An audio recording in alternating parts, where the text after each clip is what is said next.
Kanban, un système payant. Contrôlez vos stocks et facilitez vos approvisionnements. Je suis Yves Martin, ingénieur senior en productivité et conseiller chez Expert Conseil PME. Dans cette présentation, nous couvrirons les tenants et aboutissants du système Kanban, les étapes à parcourir pour déployer un tel système, une application informatique fort utile et je terminerai avec un mot sur ma firme Expert Conseil. Première section, tenants et aboutissants. Voici les symptômes d'une gestion des stocks et des achats inappropriés. Alors, si vous observez l'une ou l'autre de ces conditions, le système Kanban est probablement tout désigné pour votre entreprise. Alors, allons-y. 1. Manque régulièrement de stock pour la production. 2. Vos employés d'approvisionnement sont souvent obligés de jouer aux pompiers pour compenser les oublis de certains de rapporter les bons niveaux de stock. Et surtout, vous êtes las de devoir justifier à vos clients les retards de livraison dus à des ruptures de stock.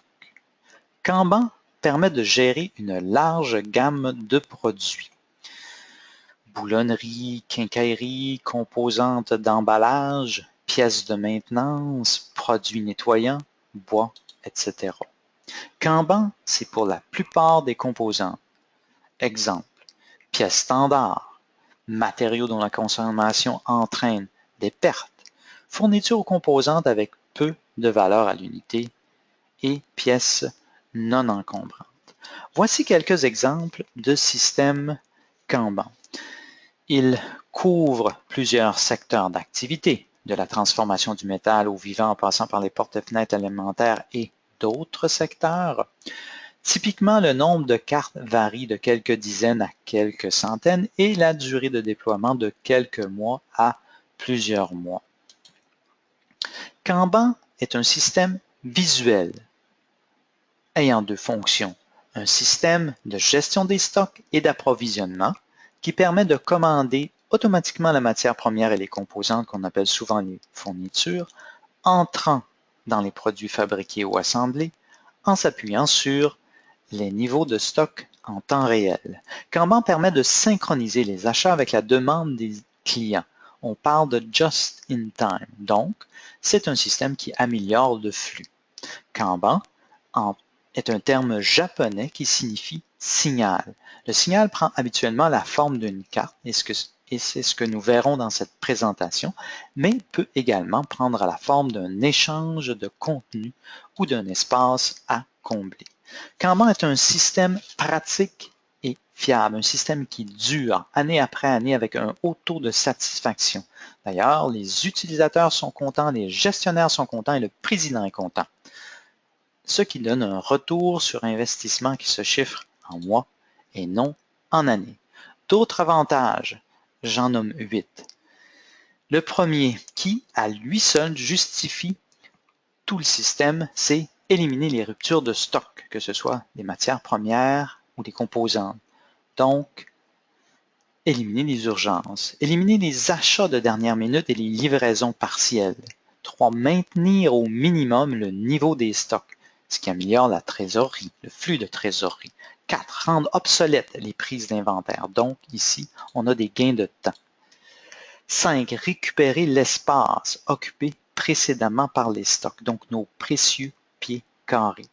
Et 6, très important, le système Kanban permet de tenir compte, mieux qu'un système informatique, des pertes, des substitutions, des désuétudes, vols et bris de stock. Alors, l'ordinateur ne voit pas ça, donc ne peut pas gérer ça.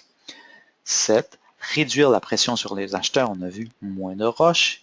Et 8, la dernière, mais non la moindre, diminuer le temps consacré au traitement des commandes d'achat.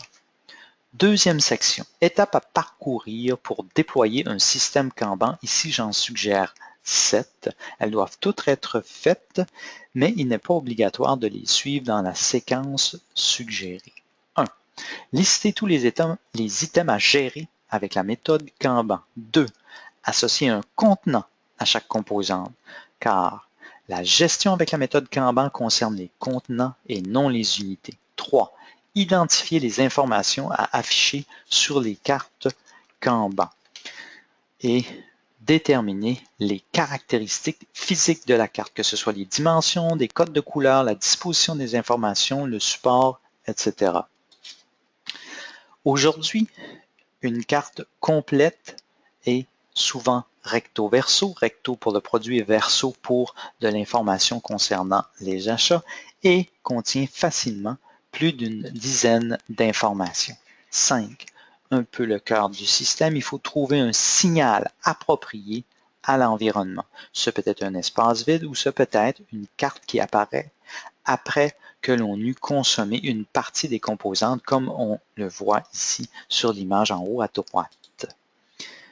Sixièmement, la partie la plus visible du déploiement du système, partie importante car c'est elle qui fait marcher le système, on dit c'est l'organisation de la circulation des cartes. Alors, dans notre première ligne, on voit les cartes Kanban en bleu qui sont placées avec ou près du stock. Alors, ce qui se passe, c'est que l'employé responsable, lorsqu'il atteint le signal, amène la carte, disons, dans un pigeonnier destiné à l'acheteur. L'acheteur prend les cartes, fait la transaction d'achat et ensuite de ça indique sur la carte la date de livraison que le fournisseur lui a donnée et achemine cette carte-là sur un tableau situé dans l'usine. Donc, les gens de l'usine, que ce soit le chef d'équipe, l'employé ou le superviseur, en regardant le tableau, savent ce qui a été commandé et quand on devrait le recevoir. Et finalement, 7. Évaluer, décider des nombres importants pour le système. Alors, il y en a 2. La quantité minimum, le signal ou le point de commande qu'on a vu tout à l'heure.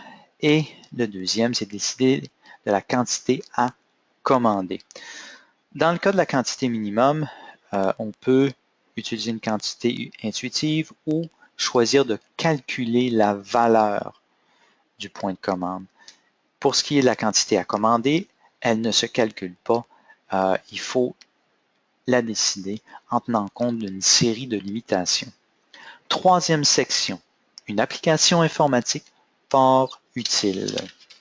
Alors, bien que Kanban soit un système simple, il est de loin préférable de l'organiser d'une façon professionnelle. Alors, n'oublions pas qu'en général, nous aurons à gérer des centaines de cartes, une demi-douzaine de responsables et que cela va interagir entre plusieurs départements. Alors, sachez qu'il existe sur le marché une application pour encadrer le déploiement et l'utilisation d'un système Kanban et que cette application n'est pas trop dispendieuse. Alors, une application informatique, c'est pour ne rien oublier, optimiser les informations sur la carte, faciliter les changements et gérer un grand nombre de cartes. On dira plus de 50 ou 75. L'application permet aussi de contrôler plus facilement les paramètres principaux du système Kanban, c'est-à-dire la localisation des produits, les employés responsables associés aux produits, les acheteurs, les catégories de produits, etc. Alors, on voit ici une liste qui nous sert à répartir équitablement les cartes entre les employés. Par exemple, ce ne serait pas correct de donner 60 cartes à gérer à un employé que 10 à un autre. Alors, en ayant une liste, on peut équilibrer les tâches. L'application permet également de produire différents modèles de cartes en fonction de ce qu'on a besoin dans tel ou tel endroit de l'usine, en fonction des contraintes d'affichage. Expert conseil PME pour encadrer le déploiement et l'utilisation du système Kanban. Vous regardiez Kanban, un système payant, contrôlez vos stocks et facilitez vos approvisionnements. Cette vidéo fait partie d'une série de présentations sur la productivité. Voyez les autres sujets à www.expertconseilpme en un mot au singulier.com. Au plaisir de vous accompagner. Yves Martin, 514-381-6502.